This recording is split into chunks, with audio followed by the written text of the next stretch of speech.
All right, let's talk about Python. If you've ever been even a little bit curious about coding but thought, where do I even begin? Well, you're in exactly the right place. We're going to blitz through the absolute basics and we're going to do it in about 5 minutes. So let's jump right in. So let me ask you a question. What's the common thread between a giant like Google, a streaming king like Netflix, and even an organization like NASA that's, exploring space? They all seem completely different, right? But underneath it all, there's a single shared language helping to power some of their most important work. Any guesses? Yep, it's Python. This one language is the powerhouse behind some of the most amazing and complex stuff happening in the world today. It's pretty incredible. So let's figure out why that is. So what's the big deal? Why does everybody seem to love Python? In this first part, we're going to break down exactly what makes it such a fan favorite for total beginners and seasoned pros alike. This little quote right here, it really gets to the heart and soul of Python. The whole idea was to make a language that reads almost like plain English. And that focus on clean, simple, readable code, that's its superpower. Okay, let's quickly unpack these techie-sounding terms. High level just means it speaks more like a human than a computer. You don't have to sweat the super complex machine details. And interpreted, well, that means you can run your code one line at a time and see what happens immediately. It makes learning so much faster and, honestly, a lot more fun. And check this out. Python is like the Swiss Army knife of programming. You learn this one language and suddenly you can build websites, dig into massive piles of data to find cool insights, or even just automate boring tasks on your computer. It really opens up a ton of doors. Okay, enough talk, right? The absolute best way to learn to code is to, well, code. So right now we're going to write our very first honest-to-goodness Python program. And trust me, it's way easier than you think. So, are you ready for this? This is kind of like a rite of passage for every programmer out there. It's a classic for a reason. Let's do it. And here it is. That's it. That one little line. The word print is just a command that tells Python, hey, whatever I put in these parentheses, just show it on the screen. And the text we want it to show, hello world, we just wrap it in quotes. Simple as that. And boom, this is what you get. You type one line, hit enter, and the computer talks back to you. That's the magic right there. You give an instruction and the machine listens. Seriously, congratulations. You've just written your first program.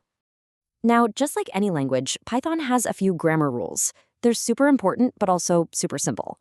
First, those spaces at the start of a line, that's indentation, and Python cares about it a lot. It's how it sees structure. Second, it's case sensitive, so the word name in lowercase is a totally different thing from name with a capital N. And last, if you use a hashtag, the computer just ignores everything after it on that line. It's perfect for leaving notes for yourself or other humans. Awesome, so we can make the computer talk. But what if we want it to remember things? Well, that's where variables come in. Just think of them as little labeled boxes where you can store information for later. For instance, we can make a box, label it age, and then use the equal sign to put the number 25 inside it. From now on, whenever we mention age in our code, Python knows we're talking about the number 25. We're just giving data a convenient nickname. Now, here's a feature that makes Python an absolute dream for beginners. It's dynamically typed. That sounds complicated, but all it means is that Python is smart. You don't have to tell it ahead of time, hey, I'm about to store a number. You just give it the number and Python figures it out all by itself. It saves you a ton of hassle. So while Python is smart, it's good for us to know the main categories of data. For any kind of text, we call that a string or str. For whole numbers, it's an integer or int. If a number has a decimal point, we call it a float. And finally, for things that can only be true or false, we use a boolean or a bool. That's pretty much the whole shebang for now. Okay, so now we know how to store numbers. Let's make them do something.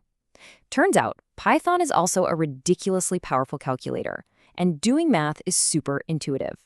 So if you were to just type 10 plus 3 and hit enter, yep, you get 13. It just works exactly like you'd expect. It handles all the basic stuff, addition, subtraction, you name it, no problem at all. But here's a cool little pro tip when it comes to division. If you use a single slash, you get the exact precise answer, decimals and all. But if you use a double slash, that's called floor division. It just gives you the whole number and completely ignores the remainder. It's like if you have 10 cookies for 3 people, floor division tells you everyone gets 3 times whole cookies. Pretty handy, right? Wow, we have covered a lot of ground in a really short time, from making our computers say hello, to storing data, to doing math. So the big question is, where do you go from here? Let's take a quick look at the road ahead. If you only take one single thing away from all of this, please let it be this. Python has this amazing balance.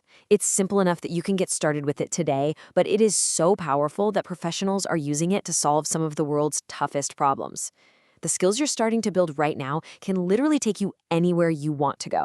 So, what's next on the adventure? Well, soon you'll learn how to make your programs make decisions. Then you'll learn how to make them repeat actions using loops and how to handle whole collections of data. And once you've got those down, you'll be ready to build your first real project, which is where the real fun begins. You've done it. You've taken that huge first step. You've written a real line of code, and you get the basic ideas. Your journey as a programmer has officially started. So the only question left to ask is, what are you going to create?